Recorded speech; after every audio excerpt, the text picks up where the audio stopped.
बहुत समय पहले की बात है।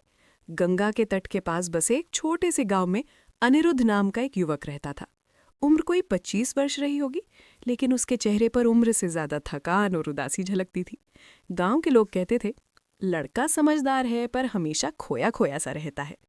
अनिरुद्ध के जीवन में दुखों की कमी नहीं थी। बचपन में ही उसके पिता का देहांत हो गया था। माँ ने जैसे तैसे मेहनत करके उसे पढ़ाया, लेकिन एक दिन माँ भी गंभीर बीमारी से चल बसी। उस दिन के बाद से अनिरुद्ध का जीवन जैसे रुक गया। वो हर समय अतीत में जीता रहता। अगर पिताजी जिंदा होते तो आज हालात ऐसे न होते। काश माँ को समय पर इलाज मिल गया होता। दिन रात यही विचारों से भीतर से खाए जाते। दूसरी ओर कभी कभी वो भविष्य के सपनों में खो जाता। एक दिन मैं बहुत अमीर बनूंगा, एक दिन मेरा भी बड़ा घर होगा। लेकिन इन सब के बीच वो आज क्या कर रहा है, इस पर उसका ध्यान कभी नहीं जाता था। वर्तमान से भागता हुआ जीवन। अनिरुद्ध के पास एक छोटी सी दुकान थी जो उसे माँ से विरासत में मिली थी। अगर वो मन लगाकर काम करता तो आराम से अपना जीवन चला सकता था। लेकिन उसका मन ना तो दुकान में लगता था ना ग्राहकों में। ग्राहक आते वो खोया रहता, गलत सामान दे देता, हिसाब गड़बड़ा जाता। धीरे धीरे लोग उसकी दुकान पर आना कम करने लगे। गांव के बुजुर्ग कई बार समझाते, बेटा जो बीत गया उसे बदला नहीं जा सकता।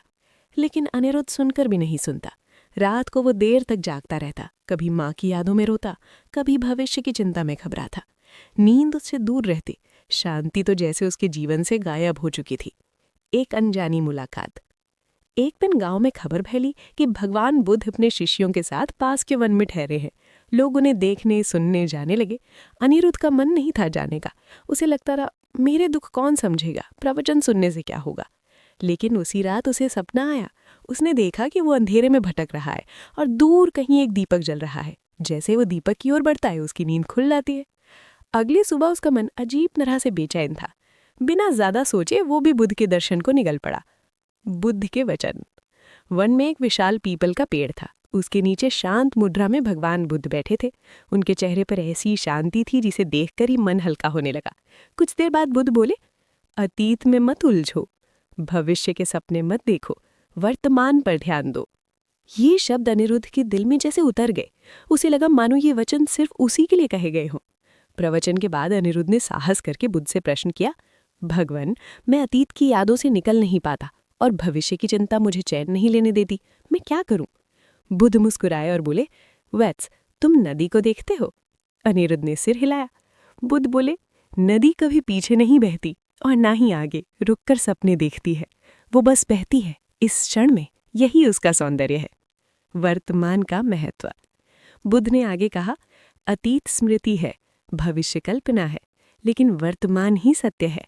जो बीत गया वो सिखा सकता है पर बांध नहीं सकता। जो आने वाला है वो प्रेरणा दे सकता है पर डर नहीं बनना चाहिए। अनिरुद्ध की आंखों से आंसू बहने लगे। पहली बार उसे अपने दुख का कारण साफ दिख रहा था। वो जी ही नहीं रहा था, बस यादों और कल्पनाओं में उलझा हुआ था। बुद्ध ने उसे एक सरल उपाय बताया, जो भी करो पूरी चेतना से करो। खाते समय खाना, चलते समय चलना, काम करते समय काम। परिवर्तन की शुरुआत। गांव लौटते समय अनिरुद्ध का मन हल्का था। उसने तय किया कि वो बुद्ध की सीख को जीवन में उतारेगा। अगली सुबह उसने कुछ अलग किया।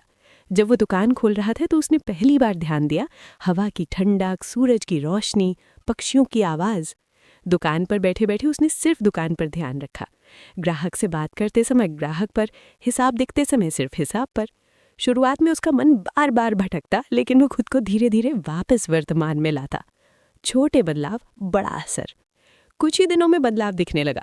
ग्राहकों से उसका व्यवहार सुधर गया, हिसाब सही रहने लगा, लोग फिर से उसकी दुकान पर आने लगे। सबसे बड़ा बदलाव उसके भीतर था। अब वो रात को शांति से सोता था। माँ की याद आती लेकिन दर्द नहीं होता, बस कृतज्ञता होती। उसने समझ लिया था कि माँ और पिता की स्मृति को सम्मान देना है, लेकिन उनके नाम पर आज को नष्ट नहीं करना। भविष्य भी सुधरने लगा। जब अनिरुद्ध ने वर्तमान पर ध्यान देना शुरू किया तो भविष्य अपने आप संवरने लगा। दुकान से अच्छी आमदनी होने लगी। उसने एक सहायक रखा। कुछ महीनों बाद उसने दुकान का विस्तार किया। गांव वाले हैरान थे, यही लड़का था जो हमेशा उदास रहता था। अनिरुद्ध बस मुस्कुरा देता। वो जानता था कि असली बदलाव बाहर नहीं, अंदर हुआ है। फिर एक मुलाकात। 1 साल बाद बुद्ध फिर उसी क्षेत्र में आए। अनिरुद्ध उसके दर्शन को गया। इस बार उसके चेहरे पर शांति थी। बुध ने उसे देखते ही कहा, वत्स, तुम्हारी आंखों में अब वर्तमान की रोशनी है।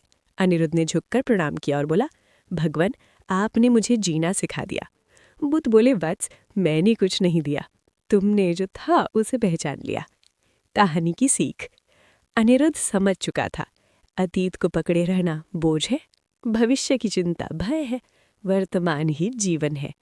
उस दिन के बाद वो हर दिन खुद से कहता, आज को पूरी तरह से जियो, कल अपने आप बेहतर होगा।